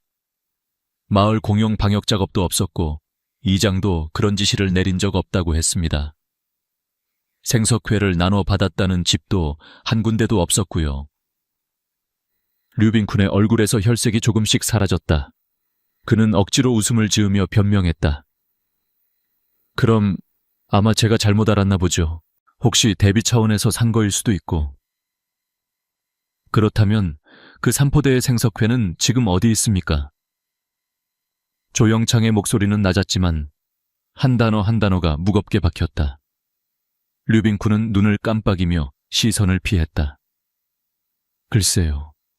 본 기억이 비도 많이 왔고 아마 다 습기 먹고 굳어버렸을 겁니다. 이미 버렸겠죠. 누가 버렸습니까? 언제? 어디에? 이 질문에 이르자 더는 즉흥적인 변명이 나오지 않는 듯 했다. 류빈쿤은 입술을 굳게 다물었다. 경비실 안에는 찻잔에서 피어오르던 김마저도 멈춘 듯한 정적이 감돌았다. 잠시 후 그는 낮게 내뱉듯 말했다. 조 대장, 증거가 있습니까? 내가 그 석회를 어디에 썼다는 증거. 그 말투에는 처음 보는 은근한 도발이 섞여 있었다. 경비실을 나와 채석장 입구에 서자 바람이 석회 냄새와 함께 흙먼지를 실어 날았다. 왕카이는 눈살을 찌푸리며 말했다. 대장님, 반응 보셨죠? 분명히 뭔가 숨기고 있습니다. 조영창은 담배 한 개비를 꺼내 입에 물었다가 결국 불을 붙이지도 않고 다시 주머니에 넣었다. 생석회 삼포대가 어디로 갔는지 그게 핵심이다. 회산촌 어느 집도 받지 않았고 축사도 소독한 적이 없다. 애초에 가축병이라는 이유 자체가 거짓말이었지. 황씨, 자재상의 장부에는 날짜, 수량, 이름까지 다 찍혀 있습니다. 류빈쿤이 발뺌할 여지는 거의 없는데도 버렸다는 말만 반복하네요. 조영창의 시선이 천천히 채석장 안쪽으로 옮겨졌다. 기계가 멈춘 작업장 너머로 그들이 한번 들여다봤던 도구 창고가 보였다. 지난번 수색에서 먼지와 거미줄 뿐인 그곳에서 별다른 단서는 나오지 않았다. 생석회를 썼다면 흔적이 남게 되어 있다. 그의 목소리는 낮지만 단호했다. 사람이든 짐승이든 그걸 몸에 뿌렸다면 어디엔가 가루, 자루, 도구가 남는다. 우리는 아직 그걸 못 찾았을 뿐이다. 왕카이는 고개를 끄덕였다. 그럼 다시 창고를 뒤져보시겠습니까? 아니. 조영창은 눈을 가늘게 뜨며 대답했다. 이번에는 뒤지는 수준이 아니라 뜯어야 할지도 모른다. 우리가 지난번에 본 건 류빈쿤이 보여주고 싶어 한 표면뿐이었을 가능성이 크다. 그의 머릿속에는 하나의 그림이 또렷하게 떠올랐다. 사건 엿새 전 생석회 삼포대를 산 노경비원. 오솔길에서 검출된 생석회. 석회수 구덩이의 시신잔해. 그리고 생석회를 묻어두기에 가장 좋은 장소. 늘 혼자 지키는 이 폐쇄된 차의 석장 한가운데. 조영창은 마지막으로 경비실 쪽을 돌아다 보았다. 창문 너머로 보이는 류빈쿤의 옆 얼굴은 여전히 무표정하고 담담해 보였다. 그러나 그 얼굴만으로는 더 이상 그가 그저 나이든 경비원으로 보이지 않았다. 생석회 흔적과 낡은 장부 속 이름 한 줄. 그 둘이 지금 조용히 같은 사람을 가리키고 있었다. 조영창은 왕카이를 돌아보며 짧게 말했다. 성기술수사팀에 연락해 정식 압수수색 영장을 신청한다. 다음에 올 땐 창고 바닥까지 뜯어낼 준비를 하고 온다. 이렇게 해서 머리핀과 신랑이 흔적에서 출발했던 수사는 이제 생석회와 구매 장부를 따라 서서히 한 사람의 이름에 수렴하고 있었다. 그 이름은 모두가 별 의심 없이 지나쳤던 남자. 회산 차해석장의 노경비원 류빈쿤이었다. 자백과 장외이에게 뒤집어 씌운 완벽한 함정 류빈쿤이 경찰서 유치장문을 통과해 신문실로 끌려 들어왔을 때 이미 밤은 깊어 있었다. 회산 차해석장 창고 바닥 밑에서 숨겨진 지하함과 반쯤 남은 생석회 포대, 머리카락과 피가 엉겨붙은 삽이 발견된 직후였다. 테이블 위에는 그 증거들이 하나씩 줄지어 놓여 있었다. 증거 봉투에 담긴 생석회 포대 조각, 삽의 날 부분을 잘라낸 금속 조각, 그리고 석회수 구덩이에서 건져 올려진 검은 셔츠 단추. 마지막으로 투명한 봉투 안에 외롭게 놓인 작은 원형 물체 하나, 검은색 네 구멍 단추. 조영창은 그 봉투를 손가락으로 톡톡 두드리며 조용히 말했다.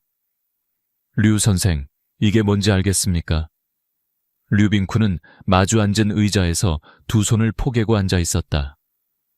얼굴은 창백했지만 억지로 담담한 표정을 유지하려 애쓰는 게 눈에 보였다. 단추 같네요.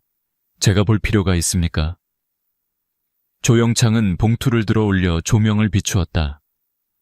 석회수 구덩이에서 건져 올린 겁니다. 리추핑 시신 잔해와 함께 있던 거죠. 그리고 그는 다른 봉투를 하나 더 꺼냈다. 이건 장외의 집에서 압수한 검은 셔츠입니다. 셔츠는 4개의 단추 중 하나가 빠져 있었고 여기 있는 단추와 크기, 재질, 구멍 위치, 심지어 마모 상태까지 완전히 일치합니다. 류빈쿤의 눈이 단추 봉투를 향해 스쳤다.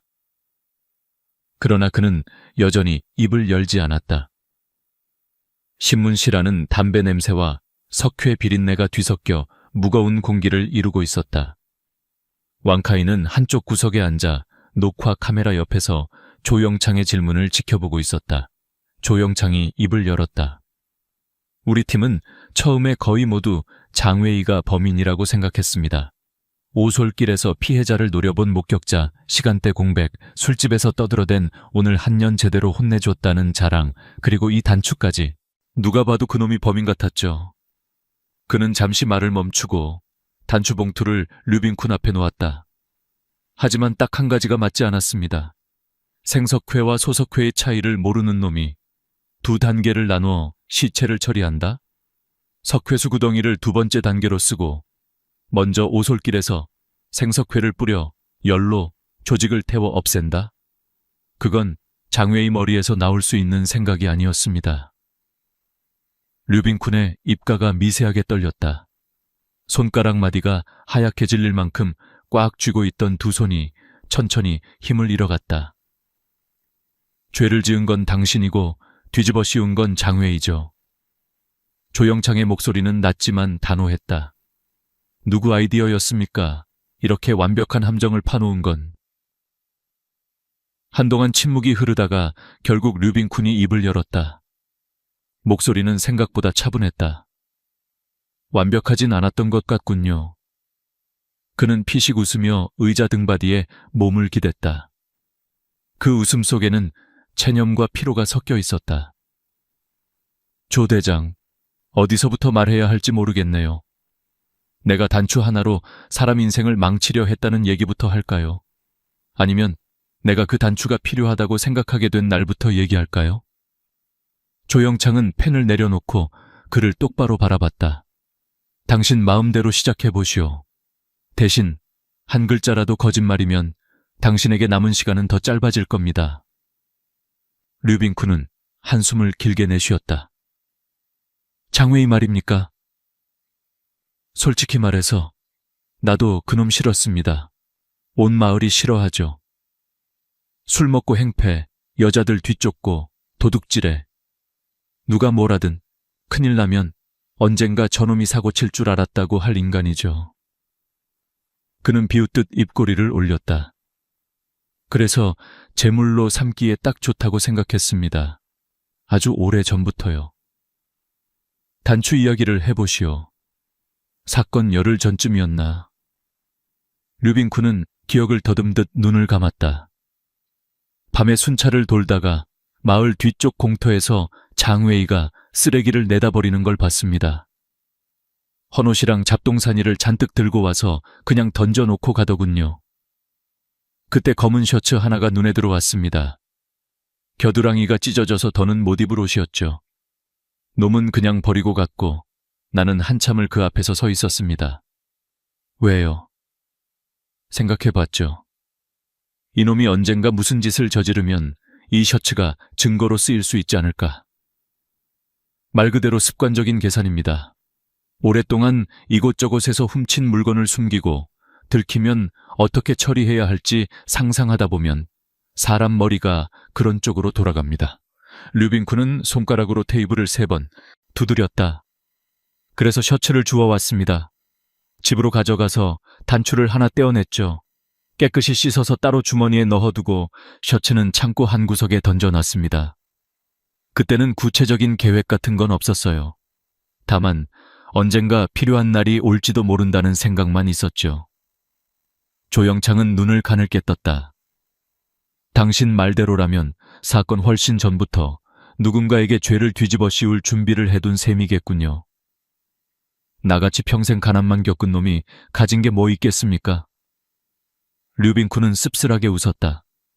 몸 쓰는 법, 숨기는 법, 그리고 남 탓하는 법, 그 세뿐이죠. 조영창은 이제 방향을 좁혔다. 리추핑을 죽이고 시신을 처리할 때 그 단추를 어떻게 썼는지 말해보시오. 류빈쿤의 표정이 잠시 굳었다. 그러나 그는 더 이상 부정하지 않았다. 다른 건 이미 다 털어놨습니다. 머리를 삽으로 찍은 것부터 생석회를 뿌리고 수레에 싣고 석회수 구덩이에 던진 것까지. 문제는 그 다음이겠죠. 그는 깊게 숨을 들이켰다. 시신과 흙, 생석회 덩어리를 몽땅 구덩이에 쏟아부은 뒤 나는 잠시 그 자리에 서 있었습니다. 이대로면 언젠가 나까지 올라탈 수 있겠구나. 채석장은 내가 지키는 곳이고 석회 구덩이도 내 구역입니다. 수사가 들어오면 당연히 나도 의심선상에 오를 수밖에 없었죠. 그래서 미리 준비해둔 안전장치를 쓰기로 했습니다. 류빈쿤은 천천히 손을 뻗어 증거 봉투 안의 단추를 손가락으로 눌러보았다. 투명한 비닐이 살짝 찌그러졌다. 생석회 열기가 좀 가라앉을 때까지 기다렸다가 작업복 주머니를 뒤졌습니다. 늘 가지고 다니던 작은 천 주머니 안에 이 단추가 들어있었죠. 나는 그걸 꺼내서 그냥 구덩이 속으로 던졌습니다. 아주 가볍게, 돌멩이 하나 던지듯이. 그는 허공에 손짓을 해보였다. 툭 하고 떨어졌죠. 그 순간 머릿속에 그림이 그려졌습니다. 언젠가 경찰이 이 구덩이를 파헤치게 되면 시신 잔해와 함께 이 단추를 발견하게 될 것이라는 그림. 그리고 장외의 집을 뒤지면 단추 하나 빠진 검은 셔츠가 나올 거라는 그림. 마을 사람들은 벌써부터 그놈이 수상쩍다 수군거리고 있었고요. 왕카이가 무심코 이를 악물었다. 그게 당신이 말하는 안전장치입니까? 누가 죽어나가든 상관없이 언제든 희생양으로 쓸 수 있는 사람을 준비해둔 거라고요. 류빈쿤은 왕카이를 흘끗 보고 시선을 다시 테이블로 내렸다. 세상은 원래 그런 법 아닙니까? 강한 자는 약한 자를, 영리한 자는 어리석은 자를 밟고 삽니다. 장외인은 원래부터 밟히기 좋은 놈이었죠. 조영창은 다음 장면을 꺼냈다. 단추 하나로는 부족합니다. 경찰이 장외의 집에서 셔츠를 발견하도록 만들려면 셔츠 자체도 사건과 연결되어야 하니까요. 류빈쿤은 고개를 끄덕였다. 그날 밤 모든 걸 마치고 창고 지하함을 다시 메운 뒤 나는 경비실로 돌아와 옷을 갈아입었습니다. 시계를 보니 거의 자정 무렵이었죠. 마을 불빛은 대부분 꺼져 있었고 길에는 개 짖는 소리만 간간히 들렸습니다. 그는 그때를 떠올리듯 눈을 가늘게 떴다. 장외의 집은 항상 같았습니다. 문은 대충 잠겨 있거나 아예 열린 채였죠. 술에 취해 바닥에 뻗어자는 소리를 나는 여러 번 들어봤습니다. 코 고는 소리가 담벼락 밖까지 들릴 정도였으니까요. 그날도 마찬가지였습니까? 네. 공안이 마을을 뒤지기 전 그놈은 맹물처럼 술에 절어 있었습니다. 나는 몇 번이나 그 집 앞을 지나쳐 본 적이 있기에 문고리를 살짝만 돌려도 문이 열린다는 걸 알고 있었죠. 그는 오른손으로 허공의 문고리를 잡는 신용을 했다. 쾅 소리가 나지 않게 아주 조심스럽게. 문을 열고 안으로 들어가니 방 안에서 코 고는 소리가 들렸습니다. 달빛이 부엌 창문으로 들어와 방의 윤곽만 희미하게 비추고 있었죠. 그 셔츠는 어디 있었습니까? 방 구석, 다른 헌옷들이랑 뒤엉켜 있었습니다. 원래 그놈이 버렸던 셔츠 말고 내가 새로 가져다 둔 겁니다. 조영창의 눈썹이 꿈틀거렸다. 무슨 뜻이요? 우리 수색에서 발견한 셔츠는 당신이 다시 가져다 놓은 거란 말입니까? 그렇습니다. 류빈쿤은 담담히 인정했다. 쓰레기장에서 주워온 검은 셔츠는 한동안 내 창고 구석에 처박혀 있었죠. 그러다 사건이 일어난 날 밤 모든 걸 마무리하고 돌아와 나는 그 셔츠를 들고 조용히 장외의 집으로 갔습니다. 그놈은 바닥에 뻗어 자고 있었고 코 고는 소리만 들렸습니다. 나는 셔츠를 다른 헌옷들 더미에 슬쩍 끼워 넣었습니다. 아무도 눈치채지 못했죠. 장외의 본인조차도. 왕카이가 이를 악물었다.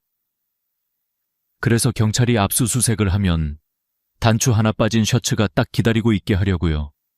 이미 석회수 구덩이에는 단추도 던져놓은 상태고. 맞습니다. 류빈쿤은 마치 남의 얘기를 하듯 고개를 끄덕였다. 단추는 구덩이에, 셔츠는 놈의 집에. 그 둘은 필연적으로 연결될 수밖에 없었죠. 당신은 마을 사람들이 어떻게 생각할지도 계산했습니까? 조영창이 물었다. 류빈쿤은 짧게 웃었다. 계산할 필요도 없습니다. 사람들 입에서 다 티가 나거든요. 여자들이 밤길을 혼자 못 다니는 이유, 장웨이가 술만 먹으면 누구를 뒤쫓았는지, 누가 장터에서 돈을 훔쳐도 또 그놈이겠지라고 생각하는지 나는 다 봐왔습니다. 그는 눈을 가늘게 뜨며 말을 이었다. 그래서 알고 있었죠. 시체가 발견되고 석회수 구덩이 얘기가 나오고 젊은 여자가 당했다는 소문이 돌면 마을 사람들 머릿속에 가장 먼저 떠오르는 얼굴이 누구인지, 경찰이 오기 전에 이미 여기저기서 장웨이 아니야 라는 말이 돌고 있었을 겁니다. 왕카이가 한숨을 내쉬었다. 당신은 사람들의 편견과 혐오까지 이용한 겁니다. 이미 반쯤은 죄인 취급받던 인간을 완전히 매장해버리려고. 류빈쿤은 어깨를 으쓱했다. 편견이요? 나는 그냥 세상이 돌아가는 방향을 한 발 앞서 쓴 것뿐입니다. 게다가 장웨이는 완전히 깨끗한 사람도 아니었지 않습니까? 여자를 뒤쫓고 훔치고 협박하고 사람들이 그의 추악한 습성을 알고 있었기에 내가 던져놓은 단추와 셔츠에 더 쉽게 속아 넘어간 겁니다. 조영창의 눈빛이 싸늘하게 식어갔다. 그래서 당신 눈에는 조금만 밀어주면 언제든 죄를 뒤집어 씌울 수 있는 놈으로 보였겠군요. 그렇죠. 류빈쿤은 흔들림 없이 대답했다. 어차피 언젠가는 큰일을 낼 인간이었으니까 내가 조금 빨리 이용했을 뿐입니다. 잠시 후 조영창은 테이블 위에 놓인 서류철 하나를 열었다. 그 안에는 법의학 보고서, 토양 감정 결과, 황씨 자재상의 구매, 장부 사본이 정리되어 있었다. 당신 계획은 겉보기엔 거의 완벽했습니다. 시신 처리 2단계, 생석회와 석회수를 이용한 증거 훼손, 장웨이를 향한 여론과 편견, 검은 셔츠와 단추, 술집 주인의 증언까지. 그는 서류 몇 장을 툭툭 치며 말했다. 하지만 한 가지를 간과했죠. 법의학은 사람이 보고 싶은 것만 보는 학문이 아니라는 것. 철라 박사는 상반신과 하반신 조직의 손상 양상이 다르다는 점을 발견했고, 성감식실은 오솔길 흙에서 생석회를 검출해냈습니다. 그리고 우리는 생석회를 산 사람을 찾았고요. 장웨이가 아니라 바로 당신이었습니다. 류빈쿤은 고개를 숙였다. 더 이상 반박하지 않았다. 마지막으로 묻겠습니다. 조영창은 펜을 집어들었다. 당신이 한 짓을 어떻게 기록해 두길 원합니까? 순간적인 실수라고 쓸까요? 아니면 계획된 살인과 치밀한 함정이라고 정확히 적을까요? 류빈쿤은 잠시 생각하더니 아주 낮은 목소리로 대답했다. 실수라고 하기에는 너무 많은 걸 준비했죠. 단추 하나 챙기는데도 몇 날 며칠을 고민했으니까요. 그는 천장을 잠시 올려다보았다. 조 대장, 기록은 사실대로 쓰십시오. 어차피 여길 나갈 수는 없을 테니까. 그 순간 신문시라는 묘한 정적에 휩싸였다. 리추핑을 죽이고 시신을 석회로 녹인 남자, 그리고 죄를 뒤집어 씌우기 위해 단추 하나, 셔츠 하나까지 계산했던 남자. 그의 입에서 나온 짧은 한마디, 실수가 아니었다. 가, 이 사건의 본질을 명확하게 규정해주고 있었다. 이것은 충동적인 범행도 우발적인 은폐도 아닌 철저히 준비된 살인과 장웨이를 향한 완벽한 함정이었다. 동인재판정과 회산석회 구덩이 사건의 여운 2011년 12월 15일 아침 구이저우 성 동인 통렌 시 중급인민법원 앞에는 이른 시간부터 사람들이 모여들었다. 회산촌 허산 석회 구덩이에서 젊은 여성이 살해된 뒤 시신이 석회 속에서 발견된 사건, 이른바 회산 석회 구덩이 사건. 의 1심 공판이 열리는 날이었다. 법원 정문에는 이미 경비 병력이 배치되어 있었고 철제 차단봉 뒤로 취재진의 카메라들이 줄지어 서 있었다. 지방방송국과 성단위 신문사들은 모두 이 재판을 극도로 잔혹하고 동시에 사법의 한계를 시험한 사건이라 부르며 대대적으로 다루고 있었다. 피해자 리추핑, 리큐핑, 의 부모인 리밍과 왕화는 마을 친척들의 부축을 받으며 법원 현관 계단을 천천히 올랐다. 몇 달 사이에 두 사람은 눈에 띄게 수척해져 있었다. 왕화의 손에는 딸을 기억하기 위해 경찰이 돌려준 작은 나무 상자가 꼭 쥐어져 있었다. 상자 안에는 희게 변색된 뼈 조각 몇 개와 석회가 먹어 흐릿해진 꽃문의 천조각, 그리고 탈색된 머리칼 한 움큼이 들어 있었다. 추핑가, 오늘은 꼭 네가 겪은 일을 세상이 다 알게 될 거야. 왕화는 떨리는 입술로 그렇게 중얼거렸다. 법정 안피고인석에는 류빙쿤이 앉아 있었다. 회산차의 석장의 늙은 경비원, 평소 말수가 적고 성실해 보인다고 마을 사람들이 입을 모아 말하던 그 남자였다. 그러나 오늘 그는 수갑과 족쇄를 찬 채 회색 제소복을 입고 고개를 숙이고 있었다. 재판장은 3명의 합의부 판사가 맡아갔다. 공판검사는 구이저우성 인민검찰원에서 파견된 특별검사였고 피고인 측에는 국선 변호사가 앉아 있었다. 방청석에는 회산촌 주민뿐 아니라 인근 현시에서 올라온 일반 시민들도 자리하고 있었다. 재판장이 망치를 두드리며 개정을 선포하자 검사는 차분한 목소리로 기소장을 낭독하기 시작했다. 피고인 류빙쿤은 회산촌 허산차해석장에서 경비원으로 근무하면서 공장 내 폐철물과 설비를 절도해 판매해온 혐의를 받고 있습니다. 2011년 5월 10일 오후 피해자 리추핑이 우연히 피고인의 절도 행위를 목격하자 피고인은 이를 은폐하기 위해 피해자를 삽으로 가격하고 성폭행한 후 사전에 준비한 생석회와 채석장, 석회수 구덩이를 이용해 시신을 훼손 유기하였습니다. 검사의 목소리가 법정 안을 울리는 동안 방청석 여기저기에서 숨죽인 탄식이 새어나왔다. 한때 모두가 장외일을 의심했고 실제로 장외인은 살인죄 피의자로 구속 직전까지 갔었다. 그러나 지금 이 자리에서 살인과 성폭행, 절도, 증거인멸, 타인에게 죄를 뒤집어 씌운 혐의를 한 몸에 뒤집어 쓴 사람은 바로 이 늙은 경비원이었다. 증거와 증언이 그리는 범행의 전체 그림 검찰 측은 먼저 법의관 천라, 첸리를 증인석에 세웠다. 흰 가운 대신 정장을 입은 천라는 여전히 피곤한 눈빛이었지만 목소리는 단단했다.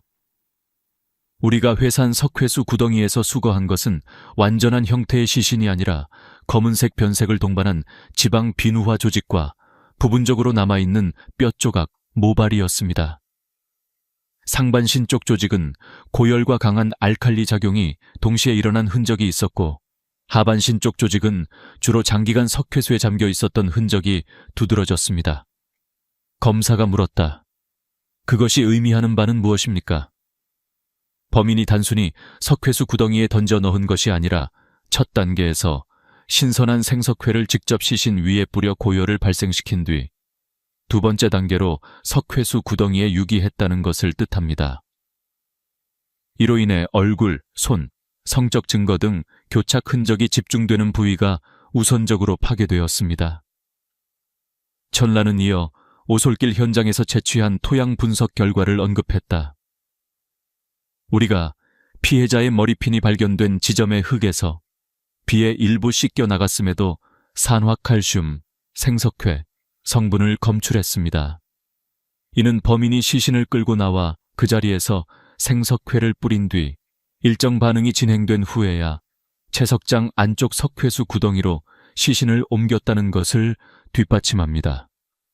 피고인 측 변호인이 반대 신문을 시도했지만 천라의 설명은 치밀하고 논리적이었다.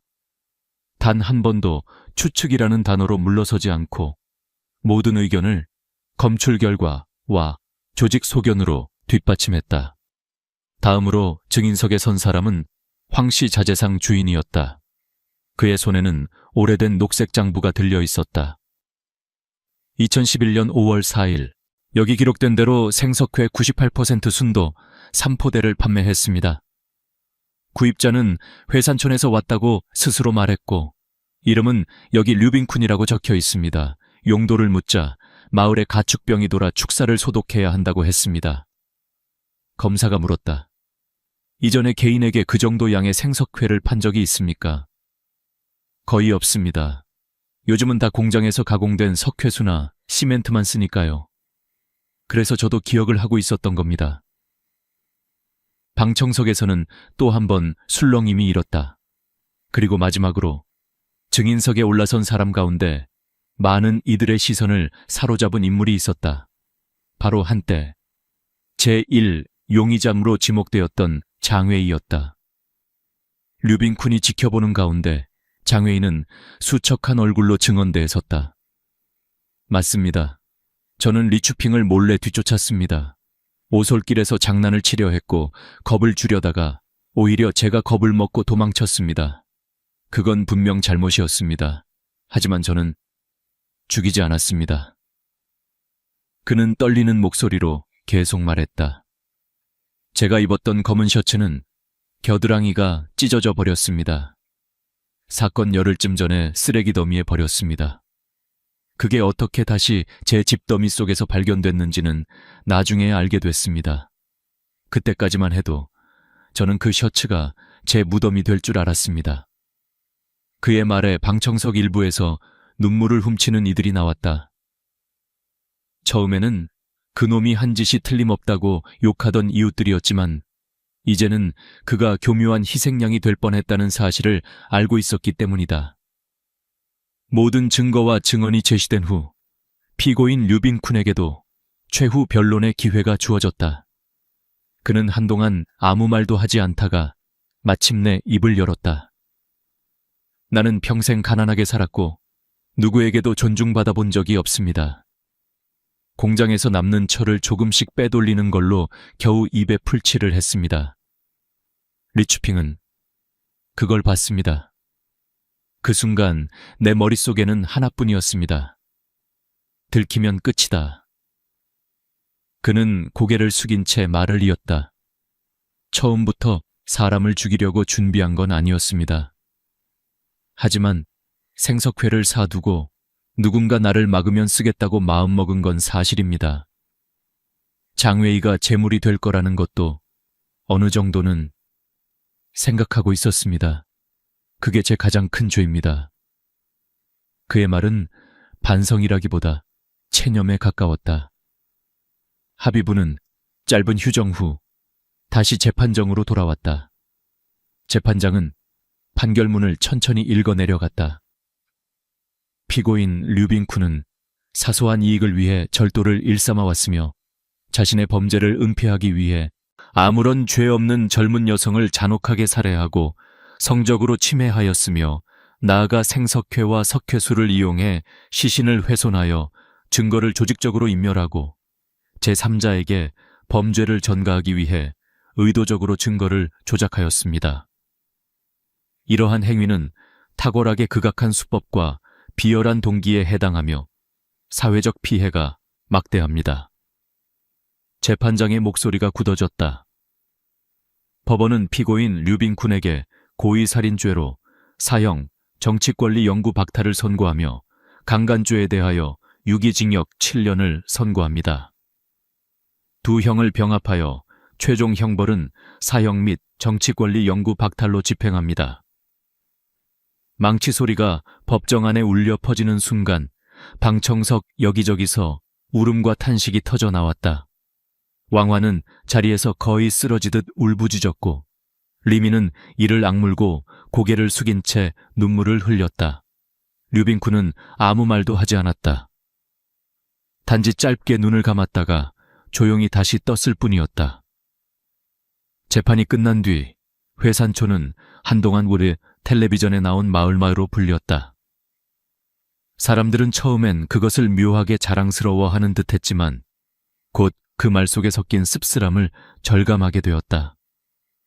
마을 입구 허름한 간이 가게 앞에서는 여전히 사건 이야기가 술안주처럼 오르내렸다. 그 늙은 경비원이 그럴 줄 누가 알았겠나. 결국 사람은 겉만 보고 알 수가 없지. 장외도 나쁜 놈이긴 하지만 그래도 살인범은 아니었는데, 한때 살인범으로 몰렸던 장외인은 석방 후에도 마을에서 고개를 들고 다니기 어려웠다. 비록 살인은 하지 않았지만 그가 저지른 각종 추태와 추문은 사실이었기 때문이다. 그는 경찰의 처분에 따라 당이 구류와 벌금을 받고 풀려났지만 사람들의 시선은 여전히 차가웠다. 난 평생 이 마을에서 살 것 같진 않다. 그는 쓰게 웃으며 말했다. 하지만 한 가지는 알게 됐다. 누군가의 희생양이 된다는 게 어떤 기분인지. 반면 법의관 천라와 성감식실 그리고 조영창 왕카이로 대표되는 형사팀은 이번 사건으로 공로 표창을 받았다. 성공안청장은 직접 서한을 보내 과학수사와 집요한 재검토가 아니었다면 우리는 중대한 오판을 저질렀을 것이라며 감사를 전했다. 조영창은 표창장을 받아들고도 마음이 편치 않았다.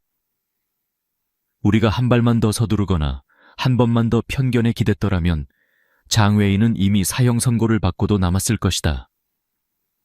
왕카이가 말했다. 그래도 결국 바로잡지 않았습니까? 그렇지. 조영창은 고개를 끄덕였다. 하지만 수사의 첫 방향이 얼마나 위험할 수 있는지 이 사건은 우리 모두에게 똑똑히 보여줬다. 경찰도 마을 사람도 모두가 그럴 것 같은 놈을 먼저 떠올렸으니까. 허산 채석장 석회수 구덩이는 사건 이후 철저히 매립되고 출입이 통제되었다. 그러나 회산촌 사람들의 기억 속에서 그 구덩이는 쉽게 메워지지 않았다.